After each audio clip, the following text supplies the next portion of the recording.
We want to extend a warm welcome to our guest today, Sarah Horgan. Let us tell you a little bit more about her. Sarah is a full-time working mom and wife, a full-time teacher at that, who lived with clutter and found her way to the other side. We can relate to that. She radically changed her own life after a stage 4 cancer diagnosis, forced to examine everything, including her perfectionism and people pleasing. Another point we can relate to. Right. She realized that all the stuff, and not just the physical stuff, was standing in her way of living her life her way. After embracing minimalism and finding her way to simplicity, Sarah started Simple and Intentional to support other women to do the same. I suppose it's probably beneficial for men too. Yeah, because you find inspiration from it. Yeah. Sarah encourages, teaches, and inspires everyone through her coaching, blog, Instagram, and podcast, the Simple and Intentional podcast. Sarah lives in Toronto with her husband and daughter. She loves the outdoors, a strong cup of tea, and is following her dream of writing a book. Sarah, I feel like we are kindred spirits. Our lives align so much, and we were so excited to have you as a guest, and thank you for being here. Oh, thank you so much for asking me. I'm really excited to be here. Yeah, we have so much to dig into. First and foremost, we always like to paint a picture to our audience of, and this is, the people on YouTube can see you, but we still like to paint a picture of where you are. So are you coming to us from Toronto right now? Yeah. I'm at home in Toronto. This is my living room.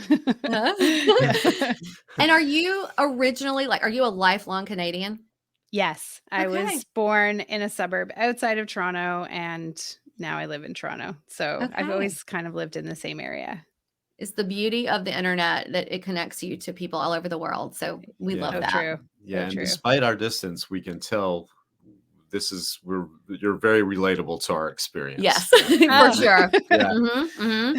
I want to, and our first sort of point gets into that, but like Jerry said, our lives sort of parallel with how we had, and I kind of want to know how different it was for you before. But I think sometimes it takes a defining moment that to change your sort of way of thinking, your whole lifestyle. With us, it took really mental and physical breakdown and suffering through grief and things like that. So I don't want to in any way put that on the same level as cancer, but I do wanted to sort of have a point that there are these catalysts that sort of change the way that we think. And so that changed our lifestyle. And I was just curious if with you were a very different person before you sort of transitioned into more minimalism, simple, intentional living.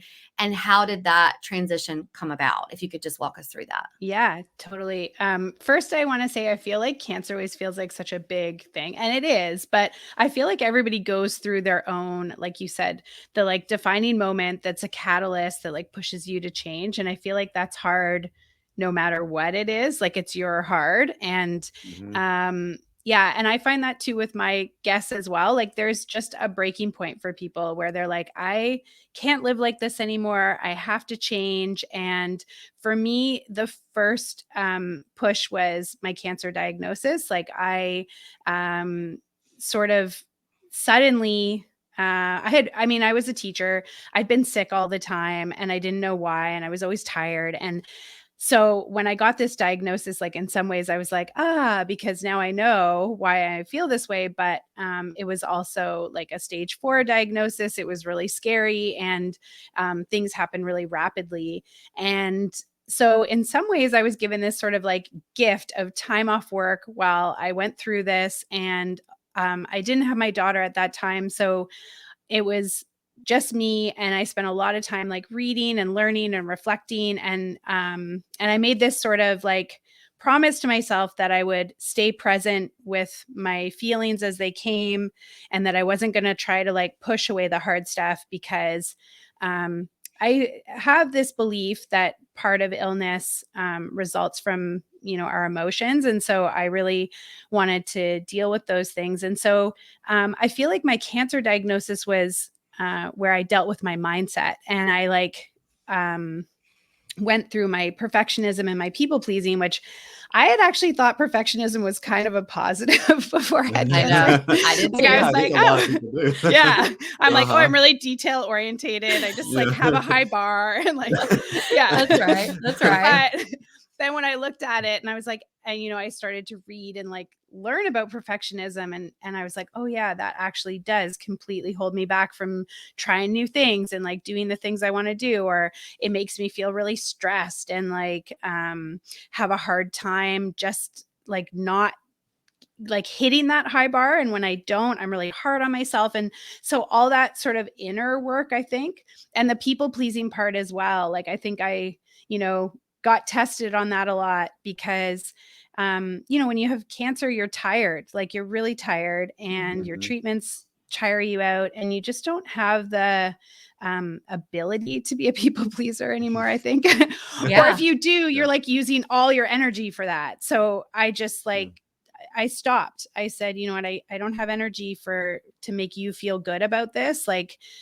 which I did a lot before. I made people feel good about things, and I made them feel comfortable, and, you know, not always in a positive way. Like you know, so it was really, that was the catalyst for all the inside stuff. And then when I became a mom, then it was all the outside stuff, you know? So I really started to like, dig into the clutter. We moved into, you know, we live in a small space, which I think ultimately is a blessing because it really pushed me, but it made it really challenging. And so it was all the stuff, all the schedules, the routines, like all of that stuff. I just really honed in on what mattered. And it was that push. Like, I can't keep up with all the cleaning, all the stuff, all the time, working full time, being a mom, and my husband and I have quite opposite schedules. So it was those two big things I would say were like the catalyst, and it was definitely a process. I'm sitting here thinking, when we sort of had our, you know, big defining moment sort of blow up with physical and mental health, I remember thinking later when I reflected back on it that it gave us permission to start telling people no. And that, we didn't want to people please anymore, because it was like, we are burned out. We can't do it. Yeah. So it's interesting to hear you say that with that too. You know, go ahead. Yeah, you just reach a breaking point. Yeah. Where you have to make that decision. You're forced into it. Yeah. Was your cancer diagnosis before you were a mom? Yeah. So I'm thinking, as someone, we are not parents, human child parents, but I'm just sitting here thinking, I am wondering if that perhaps made you maybe a better mom to go into that after you had sort of set your different mindset. Yeah, totally. And it's interesting because I talk a lot to like friends and other people and other parents of kids I teach, like about sort of like raising strong women, because I think the more I go through motherhood and my own experience and like my own sort of shedding of the perfectionism and people pleasing, is that people are really uncomfortable with women. And I can only speak to women because that's my experience. But I would say, you know, uncomfortable with women when they're not sort of polite and nice and, you know, making people feel good and sort of fitting inside this box. And so I definitely have found as a mom, this experience really helped me, because now I can allow my daughter to be confident and say, yeah, I'm good at that, without, you know, sort of dulling it down to make it more palatable for other people. And, you know, she can be loud and she can be who she is. And I'm totally okay with that. And it certainly is uncomfortable for other people, because everybody has parenting advice, you know, like, oh, you should do this or you should do that. And I'm like, no, like, she's upset right now, so she's crying, and that's what's normal when you're upset, you know, instead like of hiding it, you know, because that makes you feel better outside world, you know. Totally. Or like, oh, do this to get them to stop crying, or you know, like it's a lot of that. And so I'm like, no, like, she's disappointed about this, and so she's walking away stomping her feet, but she's 5 years old. I'm sure, you know, as she develops her like emotional self, she probably won't do that when she's 25, but like, yeah, she's allowed to right now. Yeah. So you brought up, go ahead. I'm sorry. I was gonna say that's great, because I think our culture is a lot like that too, where they want to keep, despite the strides that women have made in our culture, there's still that thing to want to keep women in a certain place or box. Yeah. There's like, I read one of her books and listened to some of her podcasts, but Jen Hatmaker, I had heard her on a podcast, and she said something like, women are the temperature takers. And that resonated with me so much, about how, especially when you're a really empathetic person, I think you walk into a room, and I'm sure men can identify with this too, and you can sort of feel people. And so you start to like, make them comfortable, like, I don't know. I resonated with me a lot. And no, that's a powerful statement. It really resonates. That goes in line with a lot of the HSP thing. And I don't know if you've ever heard that. HSP, that's a tendency of HSP type people, which means highly sensitive person, to be very empathetic and sort of feel the feelings of everybody and take them all on for themselves. Yeah. I think, we as women definitely do that. But that's a good point, that, anyone can be empathetic, and then you have that whole compassion fatigue, and then that can, really spiral. Yeah. You talked about the small space, and which we're going to get into, because I love that you talk about the physical clutter and the emotional clutter. Jerry and I were talking before this episode about you, and I said, gosh, one of the things that I really resonate with her is that I read where you talked about how when things are physically decluttered in your life, how that really does play a role on the way that you feel, and you do feel like lighter as a person. And I said, gosh, dear, that's like me. Like, every time we go through a decluttering phase, which we're really good about, but when we go through that phase, I can think more clearly. I feel like I can set boundaries better. It's just like, it's interesting how the physical affects the emotional, and the emotional affects the physical when it comes to health. So I was wondering if you could kind of talk about that concept of letting go of the stuff, and how did you navigate through that? Like, some people have to take these baby steps, or was it just like a clean slate for you?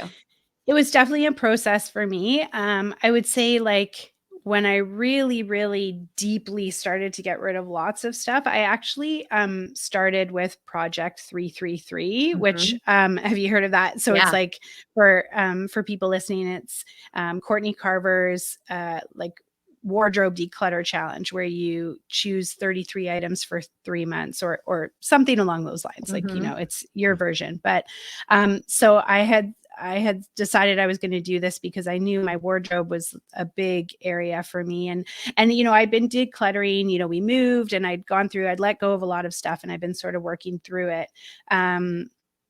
But that was a big area for me. So that certainly helped. And I think that for people, it's great to start with something structured, like start with help, or some kind of structure to follow, because like anything, you're kind of going in not knowing, and that's overwhelming. Like, I think a lot of us feel that way, like, oh, I don't know how to do that, and it feels overwhelming. But like, we live in this age where you can go to YouTube, or you can pick up a book, or you can Google it, and there's answers and help available always. So it's nice to find some sort of structure that resonates with you, and then go from there. And so that was, like, I think, where I really deeply started to hit on like my sense of scarcity. And I had to work through that, where I was like, oh, getting rid of these clothes is hard because they were expensive, or I don't know if I can replace them, or they're like connected to something. And so it was sort of a way of me dealing with a lot of the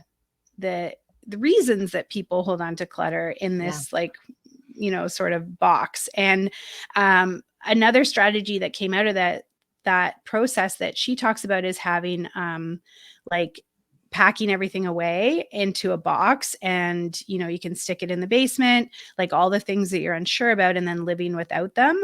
And that strategy in itself was so helpful for me, because I was like, okay, well, I don't have to say I'm getting rid of this, but I'm going to try it. And then it sort of builds your confidence, because then you're like, oh yeah, like I can live without stuff. And as you practice it more and more, then it becomes easier.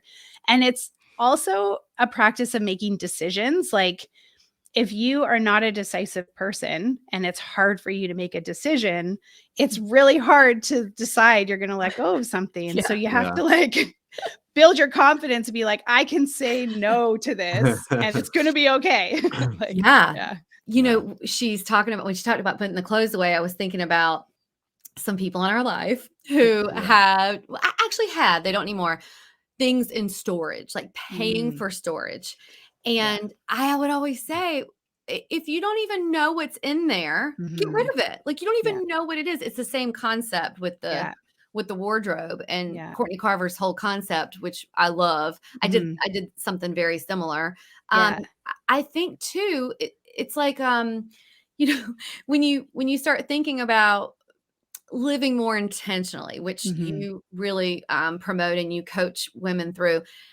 I think when you start thinking about the items that you have, and I know we all talk about, does it bring you joy, and, you know, the Marie Kondo thing, but it's true. Like, does that item, the picture, the whatever it is, does it bring a function or joy to your life?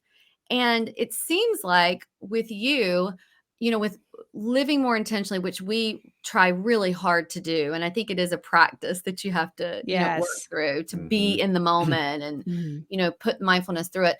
I'm just thinking, you know, I would like to know a little bit more about how you do that. For example, we do declutter regularly, and because we have to, because it adds up. And I read on your blog about the free stuff and how we let it in, and it's like, why are we letting it in?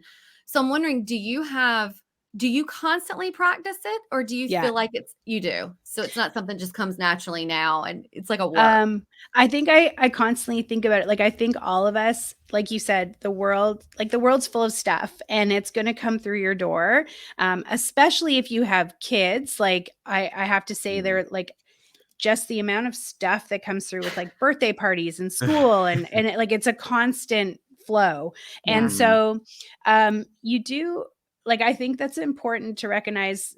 I mean, no matter with or without kids, like, that stuff is going to come into your life, and you have to be able to constantly practice making decisions. So, you know, what are you doing with the junk mail that comes in, you know, like, you know, freebies that come with your groceries, like, I don't know, whatever comes in, like, you got to make decisions about it. And I think the more practice you get at it and making quick decisions, then things aren't landing in your house the same way. Like, for me, the free stuff, like, I don't know, the way I grew up too, like my mom and I always went to like garage sales and thrift stores and like, and it was fun. But then I started to learn that I had to make like a distinction between admiring something and liking the way something looks or thinking it's beautiful or whatever, and then owning it. And so I think that's been really big for me too, because I used to have lots of little like decorative things around my home, and I don't right now in this stage of my life because it's too much work. I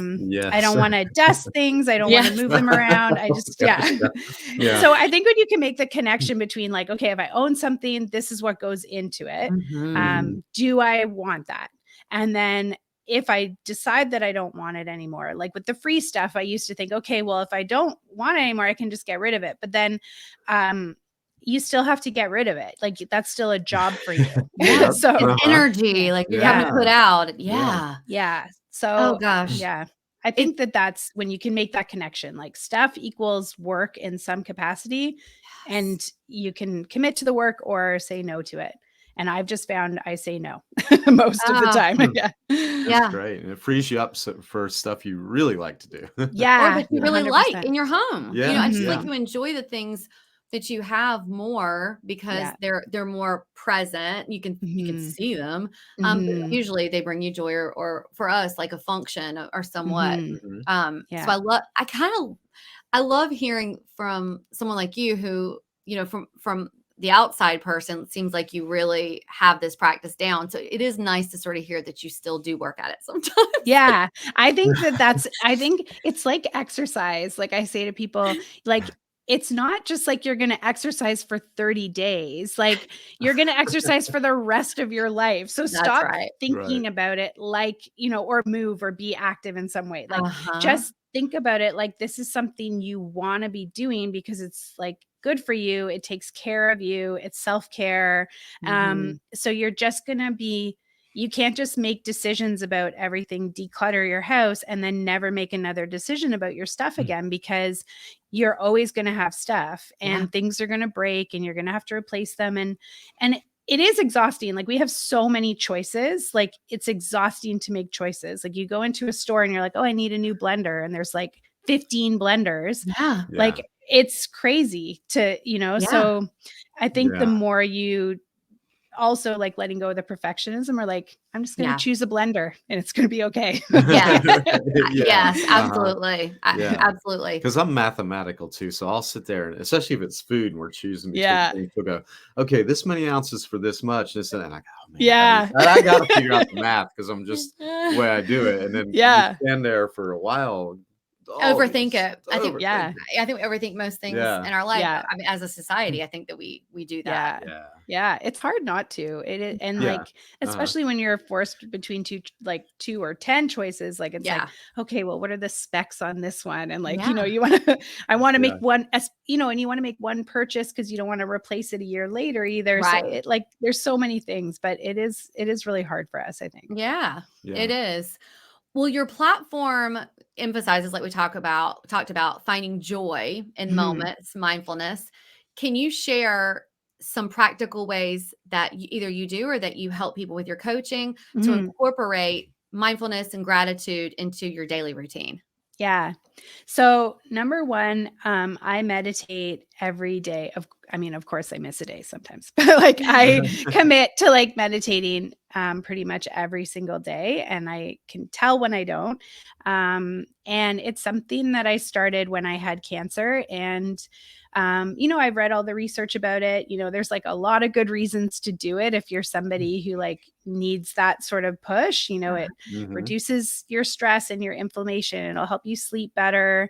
There's so many benefits, but it also helps you develop a way of thinking that I think allows you to be less reactive in your life and more of a noticer. Like I think I can notice myself and notice what I'm doing and notice what I'm saying or how I'm about to respond more. So I can make more choices about how I respond and what choices I make. At my school, we use this framework called the habits of mind. And it's really interesting, but it's basically this sort of set of skills that they've found through research that successful people have, like successful in life. They feel they're successful, they're happy, they've done the things they want to do.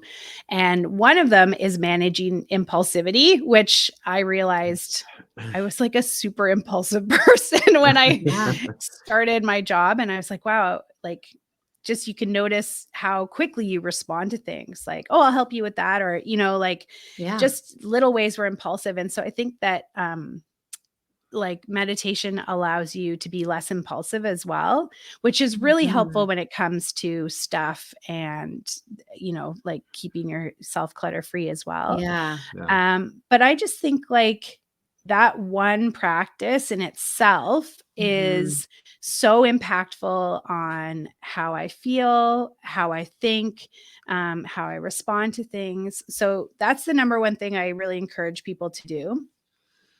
10 minutes a day is great.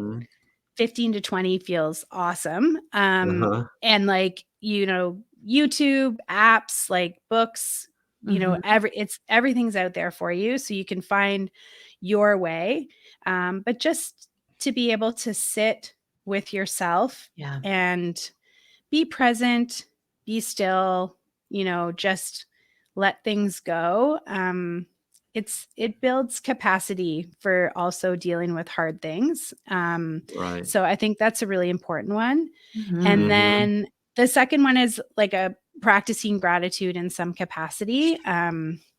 Yeah. So I came to that like earlier than my cancer diagnosis. I read this book, which I always kind of preface like, it's a little cheesy for some people, but I think it's really. We love cheesy. Yeah, I love cheesy, but some people get like turned off from it right away. But the concept of it, I think, is really helpful. So if this one doesn't work for you, there's other. But it's called like Simple Abundance. It was a day book of comfort and joy, and it was like an Oprah book club book. And like, I think I read it. I think I read it. I might even have it. Yeah, everybody's seen this book. If it was Oprah book club, you read it. Yeah. And the whole thing is she sort of has like a little paragraph, like a page for every day, and you read a paragraph, and they're like nice, sort of thoughtful, inspiring things. And then you write down, it was either 3 or 5 things you're grateful for. And that's the practice. And the idea is you do it for a year. And I think I probably did it like for like 6 months. And then, I broke off on my own, but the practice of writing things down and just taking the time to think, okay, what am I grateful for? And just sort of explore the idea of appreciating is really helpful. And then I think if you do that, you can start to internalize it again. Like, you're having a hard day. You can just think, okay, what am I feeling grateful for right now? Like, what is really good around me?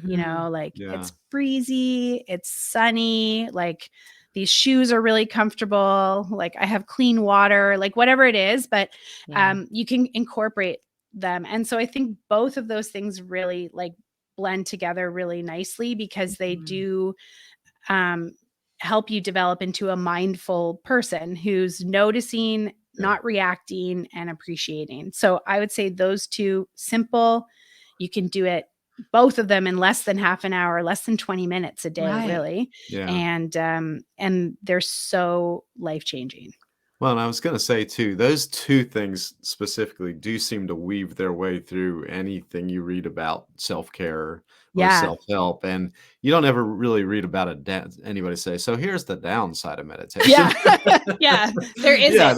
There's not, or gratitude. There's no downside. Yeah. One of the things that you said that was a sort of a nugget for me is when you said meditation helps you deal with the capacity of the like challenges that come toward you. I was just like, that's so impactful that if you need a reason, I mean, that's one in itself that, we can all use a little bit of help with dealing with challenges in our life. And so if we can meditate and have that stillness with ourselves and knowing ourselves more, especially in a world where we don't ever just stop and just listen to ourselves and feel ourselves, that whole. It is the perfect counterbalance to modern society and the pace and all that stuff. Yeah. Yeah, absolutely. And I think a lot of people, like I was kind of talking about with like strong women, like I think a lot of people have a hard time being present with hard feelings, like themselves and other people's, like it's really hard to watch somebody in distress because you just want to fix it. And, it like builds that capacity for empathy where it's like Brene Brown has this really great little video that it's like an animal down in a hole, like a bear or something. It's like down in this hole, it's dark hole, the idea they're struggling. And there's 2 other characters, like the deer that keeps poking its head in. And it's like, oh, do you want a sandwich? Or like, it'll be okay. And they're sort of like offering, I guess, like sympathy. And then there's the other creature, I can't remember, that climbs down into the hole and is just there. And I feel like that's such a clear example of empathy because it's not about trying to like make people feel better. It's about like being there with them. And so it also like if you can be with your own feelings and you can also be present for other people's. Oh, that makes sense. It does. It's perfect I think it's the cheesy, I guess, or whatever woo-woo way. When we look at the challenges in our life and to say, Oh, well, the good that comes from that is that I can help someone else through it. Yeah. I think that about our grief and like pet loss. And, I know when we went through all that, we felt like we were so alone, like, no one even really understood. And so I think the good of that is that we feel like now when people are going through it, we're like, oh my gosh, like we get it. I'm sure there's so many things in your life that you feel that way too. Losing a pet, like, I feel like is so underrated. Like I had, I adopted a dog, like I rescued a dog when I had cancer. It was funny. It was one of those things where I was such a rule follower before. And I was like, I'm wearing my wig. I'm going to pretend I don't have cancer so they don't like not give me this dog. Like, and I really wanted, so I adopted this Boston Terrier, and then he ultimately actually ended up getting a brain tumor, and he died within a couple of years. But the grief that I felt over that was like, it's the same as a person. Like, and people are like, they always, I've noticed it. Like people are like, oh, my cat died. I know it's just a cat. Like people always say that. I'm like, it's not just a cat. Like, it's a relationship you had with a creature, a being. And like, it's so hard. Yeah. So it's good to like find people who have experienced that, because people who've experienced it know. Like that's exactly right. We always say we sure have. It's there's so many things in life that you say, wish I didn't have this common thing with you. I wish I didn't, but I do. And so let's work through it together. But yeah, it is the positive way of looking at it, and sort of taking the good away from it. Yeah. So you've sort of talked about some of the challenges and overcoming obstacles when you work with women, to be more intentional, and not asking one's personal story, of course, but what do you think the biggest obstacles, if there was like sort of one common obstacle with people with trying to get into a better mindset of simple living and intentional living, what do you think it is? People feel like they don't have time. That's number one. I think I work a lot with like busy moms and women. And so a lot of it is they feel they don't have time. And I mean, they're wrong and they're right. Like they definitely have limited time for themselves. And it's a season of life where things are really constricted for, self-care and that sort of thing. But I would say that's number one. And it kind of coincides with, this feeling of overwhelm, like they don't know where to start, or they feel like they have to do it all at once. And so I think that it's recognizing you can do anything in small steps, and just being okay with that. Because I think that's also the hard pill to swallow, is like, oh, I can't just like knock this off my to-do list this weekend kind of thing. Like I actually have to take the time to do this. And that in itself is a gift, because you can do like a massive declutter and feel like, okay, I did it. But if you haven't really dealt with like the underlying reasons, the underlying things that have led you there, then you will likely circle back. And even if you are dealing with those things, I think we still slide backwards. Sometimes we still make mistakes, like we still buy something that we wish we didn't buy, and, or bring something home and then think, oh, now I got to deal with this. And it's just part of the process. So I think that actually taking it slowly is a blessing. And I think when people understand that small action really just makes you feel better right away, like, because you're doing something. And once you take that first step, that you're doing something, I think that that's sort of the biggest thing. But then when you do take the action, you realize, oh, okay, like, doing this one thing, I'm not so overwhelmed. And it gives you momentum, I think. Which we talk about all the time. There's something about something to be said for momentum. So it's our little catchphrase. It's our thing. I borrowed it from my brother, actually. But I feel like if you just start, whatever it is, and we do talk about that too with baby steps. As long as you're moving forward, your journey doesn't have to be the same as someone else's. No, it never not is. at all. No, never. Mm-hmm. And it's never going to look the same way. And I think it's hard with the internet, because you can have this window into people's lives. But we have to maintain that filter that it really is like a curated version of other people's lives. Like, right. Not everybody is, sharing the picture of the day they were like breaking down on the couch, or they went out shopping and they bought all this stuff they wish they didn't buy, or like, nobody's really sharing like the mistakes. So yeah, I think that comparison is something we have to filter out as well. It is the downside of social media. It is. It makes that comparing yourself to others a lot tougher if you look at that stuff. Totally. Yeah. But I think the more intentional, like I really feel the more you practice it, the easier it gets. Like I feel like now at this point, like of course you get those twinges like, oh, I wish that, but I can look and be like, okay, you know what, actually that just means that's possible. Or that just means like they're doing really well and I could do that, we practice thinking different thoughts in all areas of our lives. We can like totally come at it from a healthy place. Yeah. Well, if you don't mind me asking, how are you now? How is your physical health now?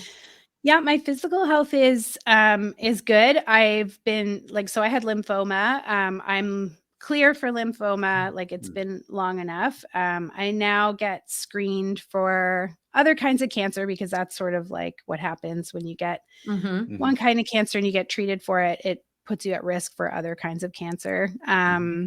So, and then, like family history and that kind of stuff as well always play in. But so in one way it's really great, because I know I'm getting like screened for all the things that could crop up. So that's like sort of a blessing again of like, So, but yeah, my health is good now. That's wonderful. I'm also just sitting here thinking, that while you're doing the things for prevention and, to know the screening, you're also doing so much of the intentional living and the mindfulness, like the practices you talked about that I'm sure play a role in the physical. So it's really good to hear that. Yeah, I think so. Like I really became a big believer after going through cancer that our emotional well-being, because there's lots of other belief systems that talk about that, like even like traditional Chinese medicine, I learned like sort of relate certain parts of the body to certain emotions. And so if you over experience something like anger or like, for me, like lungs is grief, and like my father died when I was younger, and my brother also passed away. And so I think, my belief is a piece of my illness came from not really processing my feelings, really deeply, and just sort of moving on and, being that strong, resilient person. And that probably played a role, because we know stress causes illness. So like, why wouldn't grief be stress, or, anger be stress, or whatever it is. So. We've talked about that a lot. I mean, and we can go into that in a whole other episode, but it definitely, it does play a role with skin, hair, everything. Yeah. Well, should we get to her fast 5 questions? I think it's a good time for the fast 5 All right. questions. So these are just fun, this or that, just a fun way to get to know you a little bit better. So do you want to start? Or you want me to? You can start. Okay. The first one is cooking or dining out? I wish dining out, but when my budget reaches dining out, cooking though. But I do like to cook without a child. I was gonna say, well, at least if you like cooking, it makes it even better. I do like cooking. We do too. Yeah. So it's fun. Digital planner or physical planner? Physical. I mean, I use calendar apps, but I write it all out. Yeah. I was like that for a long time. And then I think part of our whole transition of the decluttering for me was a lot of the paper. And so I miss it sometimes, but I still just changed everything over. But I can appreciate a physical planner. Maybe in a different season of life, I'm going to get really on top of the digital stuff, but Okay. The third one is book or movie? Book. But again, like season of life, I probably watch more movies than I'm alert to read. But books for sure. Yeah. Okay. Do you mind if I throw in one I just thought of? Sure. It's about change it up. This would be two of my favorite Canadian exports. Oh. Neil Young or Joni Mitchell? Oh, Joni Mitchell. Okay. Joni Mitchell for sure. I like Neil Young, but I'm a huge Joni Mitchell fan. Well, I'll tell you why that's funny too, is because I love them both. I love Neil Young. Shannon just does not share my enthusiasm. I don't know why. He can come on and Jerry plays him a lot, and he comes on and I just start getting, I feel a little down. Like, I'm like, oh, okay, I'll just walk in the other room and whatever. Yeah, I don't feel it's ever really, it's not uplifting. No. No. It's not. But I can appreciate him. I can appreciate the art. Yeah. Well, number 5, we asked this of most people. We think it's I think we skipped number 4. No, because you replaced it. Oh. Okay, so number 5 is ketchup or mustard. Oh, that's hard. It depends on the food. I like no yellow mustard. I like Dijon mustard. I love Dijon mustard. But like ketchup with certain things. But yeah. So if you had to choose one, Dijon mustard. Dijon, okay. All right. One day we're going to do a big planning chart that sort of signify, if we can see a common theme with the people, choose one or the other, because we think that's so interesting. All over the world, people know they know them, so it's fun to ask people that. Oh, that's and it provokes some intense reactions too. It does. Some people get really serious about it. And again, they're just one way or the other. It's like no middle ground. That's really funny. Well, the question. Oh, go ahead. No, go ahead. Okay, the question that we do ask everyone, and we think it's important, and we like to hear the answers, is, Sarah, what does a life well lived mean to you?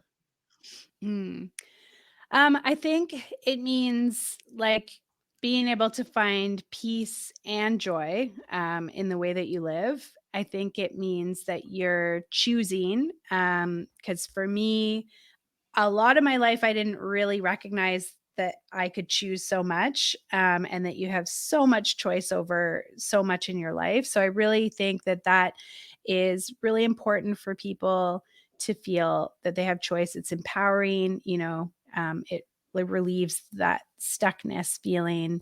And I think also developing those skills like the mindfulness and the gratitude and that sort of thing, because not only does it allow you to enjoy life and find all the good and be really present for it, but like I said, it gives you those skills as well for like coping with hard things, because we'll all inevitably end up in a place where we have to cope with something challenging.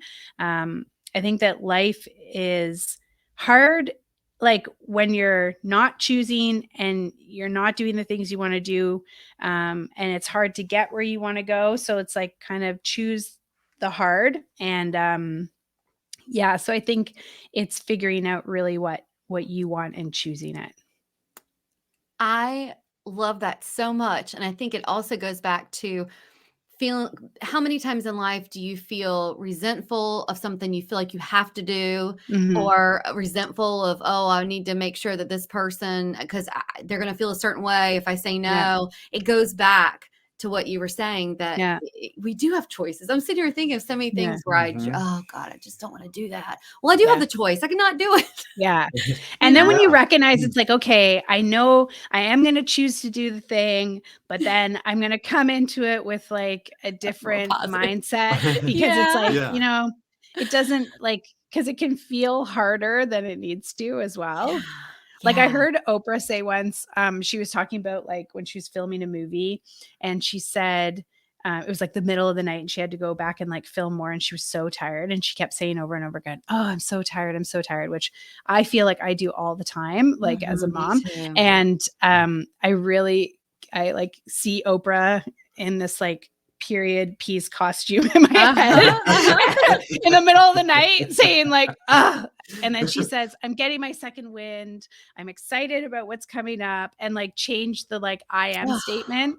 So that's like a big one I really try to practice as well. Oh gosh, Sarah, you are the Oprah stuff coming in. You're our kind of people. Oh gosh. Well, Sarah, please tell our audience how they can connect with you for, simple and intentional, all things simple and intentional coaching, the website, tell everyone how they can find you. And we're going to link it down in the show notes. Yeah. So you can find me on my website, simpleintentional.com. On Instagram, I'm most active. And if you have questions or you're interested in coaching, you can always reach out to me, send me a message. And my podcast, Simple and Intentional, as well. And you can find that anywhere that you listen to podcasts. But all the links are also on my website or on Instagram. And this month, I haven't really nailed down the timing, but I will be teaching a capsule wardrobe class. And so I'll be sharing the details of that soon. But if you're interested in, beginning that process and paring down your wardrobe, you can send me a message and I'll put you on the wait list, and I'll reach out when I've got all the details nailed down. Oh, that's great. We're definitely we'll put all of that in the show notes so people can take advantage of that. That's wonderful. Our community would love something like that. So awesome. That's really great. Sarah, thank you so much for taking the time and being intentional with us today. and we know that time is valuable, and we really appreciate you spending it with us. Yeah, it was a pleasure. And we hit on a lot of unique things, I think, that we don't always talk about. Yeah. So I really enjoyed everything we talked about. Oh, thank you so much. Well, it was great meeting both of you, and I'm so happy that I could be here because this was fun. Yeah, thank you. Thank you.